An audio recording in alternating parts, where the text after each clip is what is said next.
Imagine a seguinte situação: uma pessoa que você conhece ou com quem você convive está respondendo a um processo e o juiz determina a quebra do sigilo bancário dessa pessoa, investiga as movimentações financeiras, descobre que ela repassou um dinheiro para a sua conta e aí bloqueia a sua conta. Só que você não é parte do processo.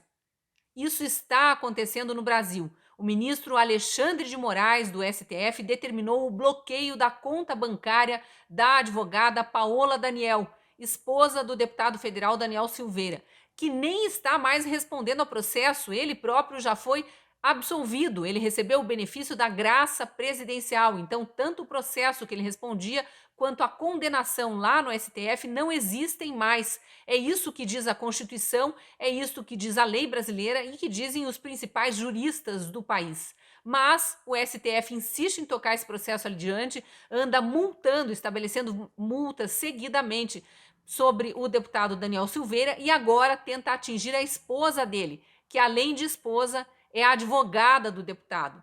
Duplamente irregular esta ordem. Eu sou a Cristina Grêmio, colunista da Gazeta do Povo, e convidei a Paola Daniel, esposa do deputado Daniel Silveira, esposa e advogada, para explicar melhor o que aconteceu.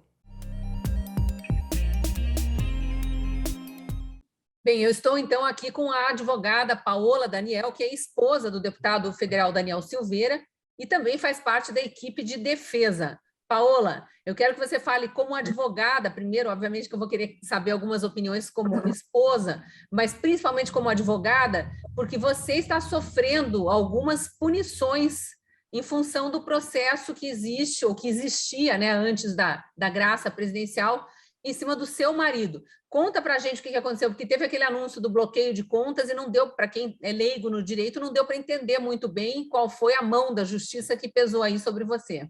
Obrigada por conceder essa entrevista para nós. Nada, que isso. Obrigada, Cristina. É um imenso prazer estar aqui na Gazeta do Povo conversando com você. Então, Cristina, eu vou te falar que essa notícia me surpreendeu muito, né? Isso foi na sexta-feira passada, eu fui passar meu cartão, deu não autorizado. Né? Eu achei estranho, fui olhar no meu aplicativo, né, para saber o que tinha acontecido. Estava lá bloqueio judicial. Então, assim, quando eu vi aquele bloqueio judicial, eu já tive certeza que era a ordem do ministro Alexandre de Moraes. Porque o que acontece?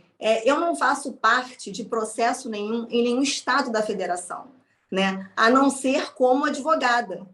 Então, assim, e o que acontece? Além disso tudo, eu não tive nenhuma comunicação prévia, né, o que eu achei um absurdo, porque como é que uma pessoa tem sua conta bloqueada, sem ser notificada, sem ter processo contra ela? Então, assim, eu fiquei, sinceramente, desnorteada. Essa era uma pergunta até que eu queria te fazer, de leigo em justiça mesmo, você que é uma profissional do direito, pode um juiz determinar um bloqueio de contas ou qualquer outra coisa, uma quebra de sigilo, sem comunicar a pessoa que é atingida por essa ordem? Claro que não, de maneira nenhuma. Ainda mais nesse caso, que não teve nem pedido do Ministério Público, entendeu? E é um absurdo. Normalmente, essa quebra ocorre já em fase de execução, quando já teve um processo, já teve um trânsito em julgado, depois vem a parte da execução, entendeu? Normalmente, essa quebra, esse bloqueio de conta, vem após esse trâmite todo, né? Então, assim, com essa medida que o ministro tomou, ele viola a Constituição Federal, né, o nosso artigo 5º, inciso 45, que diz que a pena não passa da pessoa do condenado, né, é o famoso princípio da intranscendência, né? Ele viola aquela história, né? Se você responde um processo por um crime mesmo e você morre, seus filhos não vão pagar pelo crime que você Claro que eventualmente tenha não. cometido, né? Ou um viúvo que fique, né? Não existe isso na lei brasileira. Não existe, não há lógica nessa questão, né? Violou o princípio do contraditório da ampla defesa, né? Uma vez que não houve nenhuma comunicação para eu poder me manifestar a respeito dessa decisão, né? Violou minhas prerrogativas como advogada, né? Pelo sigilo, enfim, por tudo. Violou a lei de abuso de autoridade, uma vez que ele tomou esse tipo de medida sem ter fundamento algum. Então, é assim, é uma coisa completamente descabida que eu fiquei sem ação, né? Foi Você quando eu conseguiu fiz confirmar que a ordem veio do STF, do ministro Alexandre de Moraes? veio. Aí o que aconteceu? Até então eu só tive a notícia e publiquei no Twitter, porque, como eu disse, eu tinha certeza que a ordem tinha vindo do ministro. Quando chegou na segunda-feira, eu fui à minha agência para poder saber o que tinha acontecido. Né? Aí lá, depois, se você quiser, eu até te mando o print do documento, né? Eles me deram um documento dizendo que a ordem veio do STF e o bloqueio da minha conta foi o bloqueio total. Quer dizer, você não conseguiu mais movimentar os recursos que são seus e que estavam na sua conta pessoal. Exatamente. O que Continua acontece? bloqueado. Tudo bloqueado, meu dinheiro inteiro. Né? Minha mãe, há um tempo atrás, tadinha, vendeu um terreninho aí com umas irmãs, me deu dinheiro para depositar na conta. Tá tudo bloqueado. Né? E vocês E têm aí, filhos, né? Tem crianças que dependem desse sustento. Daniel tem os filhos, né? Não são minhos, são do Daniel, mas estão sempre aqui com a gente. E, poxa, nós somos casados, somos cônjuges. Então, assim, né? Nós partilhamos as dívidas, compartilhamos tudo. Né? Então, realmente, foi uma questão de uma violação completamente absurda. E aí, como advogada, você já tomou alguma providência? Existe algum recurso, alguma reclamação que possa ser feita e a quem, né? Já tomei essas providências. O que acontece? Só para eu poder engajar aqui com você, antes de ontem, né, eu recebi uma intimação da Polícia Federal, a mando do ministro Alexandre de Moraes, para eu poder depor a respeito de uma transferência que o Daniel fez para minha conta. Né? Ele está querendo me imputar um crime de favorecimento pessoal. Ou seja, né, Mesmo que é quando sendo casados, né? E isso sendo plenamente aceitável e compreensível. sendo casado, plenamente aceitável, eu sendo advogada de defesa, eu posso receber meus honorários. Enfim, assim, quando houve o pedido da quebra do sigilo profissional, então a pessoa deixa de cumprir com as suas obrigações, né? Ela não paga mais as contas, não tem mais as suas despesas, né? E, além disso tudo, o artigo 348, esse que ele está querendo me imputar, né, e pediu para eu prestar esclarecimentos, o seu parágrafo 2º, ele diz que não tem pena para ascendente, descendente, cônjuge e irmão. Né? Então, assim, por mais que houvesse um possível crime imaginário, não se aplicaria a mim para ele ter que fazer o bloqueio da minha conta. Né? E outra coisa que eu quero ressaltar aqui é que o bloqueio na minha conta não foi nem do valor dessa transferência que o Daniel fez para mim, foi do valor total. Na minha conta tinha 5, 6 vezes mais, entendeu? O salário, Então, esse dinheiro que a família tinha passado para você, enfim. exatamente. Então, Então, para quando está marcado esse depoimento? Então, está marcado, na verdade, me marcaram para daqui a 5 dias, mas eu não vou. Até porque, né, eu tenho minhas prerrogativas como advogada, além de ser cônjuge, eu não sou obrigada a depor, né, num processo em que eu atuo. Né? Mas não aí, tem lógica. sem comparecer a esse depoimento, ou mesmo que compareça, não existe uma garantia legal de que haverá o desbloqueio. Não haverá. O que acontece? A minha advogada ela está agora no STF, está correndo atrás disso, para ver se consegue acesso à petição 10373, né? A PT 10373, que ela está correndo em apenso sobre sigilo, que é da onde veio esse pedido para a minha oitiva, né? Porque nós não tivemos acesso a esse documento. Então, como sempre, né, Cristina? Esse tipo de ilegalidade e arbitrariedade que a gente já está acostumado a ver lá desde... Continua acontecendo. No banco, você chegou a buscar e conseguir alguma informação? Então, o banco é muito demorado, né? O Itaú, até cheguei lá, uma petição, levei uma petição lá, fiz uns pedidos, mas acredito que eu só vou conseguir judicialmente. Né? Na Caixa Econômica, eu fui também, levei a petição, fiz a solicitação, mas isso aí demora, requer um trâmite, tem que pedir para a superintendência do banco, aí um autoriza, o outro autoriza. Então, assim, acho que vai demorar umas 2, 3 semanas ainda. Né? Porque eu pedi tudo para ver se houve quebra do meu sigilo bancário, né? Porque nessas horas a gente o deputado, seu esposo, está com o sigilo bancário quebrado? Como que o ministro Alexandre de Moraes saberia que houve essa transferência? Então, ele quebrou o sigilo do Daniel, entendeu? Ele quebrou o sigilo bancário, mas isso tem nos autos, tá? Esse pedido da quebra de sigilo tem nos autos. Aí, provavelmente, ele viu essa transferência para minha conta. Aí, daí, houve esse bloqueio, né, total na minha conta. o que é absolutamente irregular dentro de um processo, mesmo, Não, imagino eu, mesmo que houvesse alguma irregularidade nessa transferência, você precisaria ser comunicada antes, não é? exatamente, claro, é o que eu falei, ele violou o princípio do contraditório da ampla defesa, Agora, Paola, né? estou lembrando aqui, no dia seguinte ao julgamento do seu esposo lá no STF, eu entrevistei o doutor Paulo Faria, que foi quem fez a defesa Aham. lá, faz parte da equipe de advogados, né? E ele também sofreu uma punição, pelo menos pela explicação que ele trouxe na entrevista, e depois a gente viu isso na imprensa, né, divulgado de forma ampla, aquelas multas que ele recebeu porque ele recorreu como parte natural do processo da defesa, né?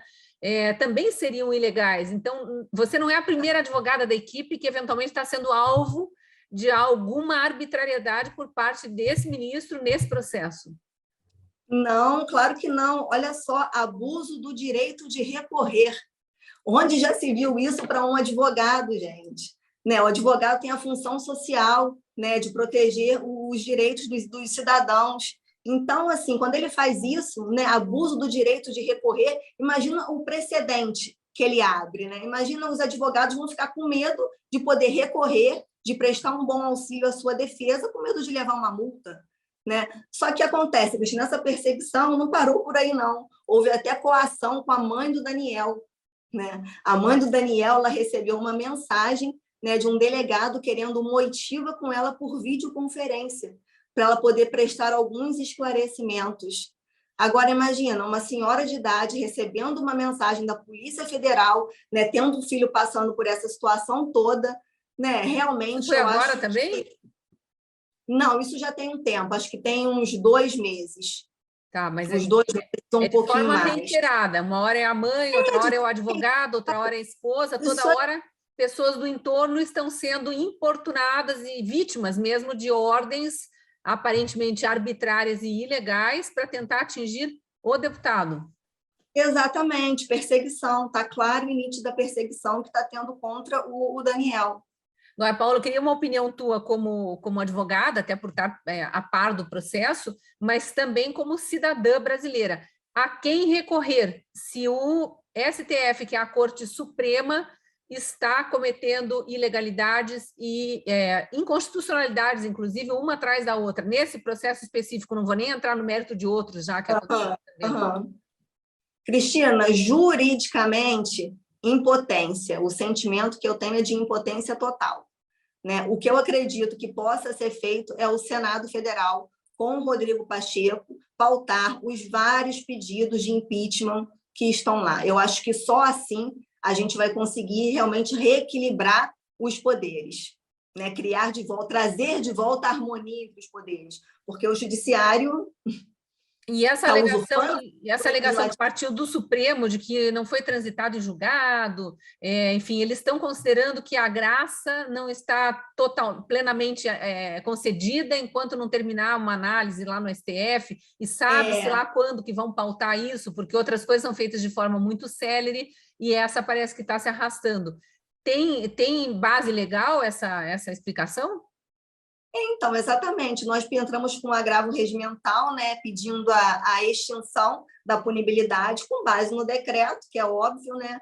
Só que aí a decisão deles é o quê? Tem que esperar que a ministra agora, Rosa Weber, vai analisar para poder dar o parecer da constitucionalidade do caso. Né? Só que, como você realmente disse até agora há pouco, tudo para prejudicar o Daniel vem muito rápido, é muito célere.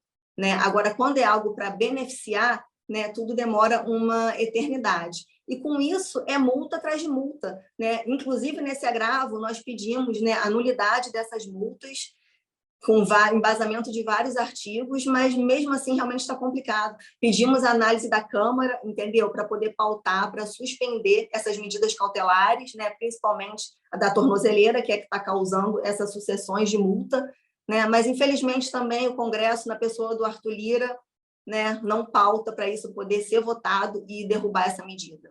Pois é, porque o Congresso que teria que dar a resposta, né? Você citou aí o senador Rodrigo Pacheco, presidente do Senado. O Senado é a instância revisora, por lei, é a instância revisora para ter aquele mecanismo de freios e contrapesos que a gente fala e ouve tanto falar, né, em relação à independência entre os poderes. São independentes, mas um controla o outro, né? Legislativo controla o executivo, controla o judiciário também, ou deveria, pelo menos, né? Para encerrar, então, você mencionou aí as multas ao deputado. Ele continua sendo multado, eu sei que está num valor bastante alto já, obviamente que vocês não pagaram, mas as contas dele também estão bloqueadas, né? Tá tudo bloqueado do Daniel. Esse valor já está chegando na casa dos 700 mil reais, né? Por enquanto, primeiro foi uma multa de 540 mil, depois uma de 135 mil, depois uma de 105 mil, né? E eu acredito que isso vai acontecer outras vezes, enquanto não tiver análise da Rosa Weber. Essas multas são aquelas por ele ter se recusado a colocar a tornozeleira, aí depois veio uma... Exatamente, conceder entrevistas. Desrespeito à ordem judicial, né? Exatamente, desrespeito à ordem judicial. Sendo que ele está cumprindo o decreto do presidente, né? Porque esse decreto ele é válido desde a sua publicação. Realmente. E aí, última pergunta, prometo. Em relação a esse depoimento, esse suposto depoimento na Polícia Federal, você disse que não vai comparecer. Você acha que pode vir alguma multa, alguma outra represália em cima dessa desobediência, digamos assim? Não, claro que não. Completamente legal e inconstitucional. Até porque, como eu te falei, eu tenho direito, né, de recusar a depor. Tá. Então vamos acompanhar, né? Vamos acompanhar, saber como é que termina essa história, aguardando que o Senado dê uma resposta, a própria Câmara, né? Porque se o Judiciário está cometendo ilegalidades, algum outro poder tem que responder aí. Não podemos ficar nós, brasileiros, todos à mercê da vontade de um determinado ministro. Agradeço, viu, Paula, por essa entrevista. Desejo sorte aí na batalha jurídica que continua, né? Tá bem. Muito obrigada, Cristina. Obrigada, tá? Obrigada. Tchauzinho, boa tarde. Boa tarde. E você, o que achou dessa notícia? Também acha que o Brasil vive uma insegurança jurídica e que é extremamente antidemocrático que juízes estejam desrespeitando a nossa Constituição e determinando ordens ilegais? Deixa aí seu comentário, ajude a contribuir para o debate.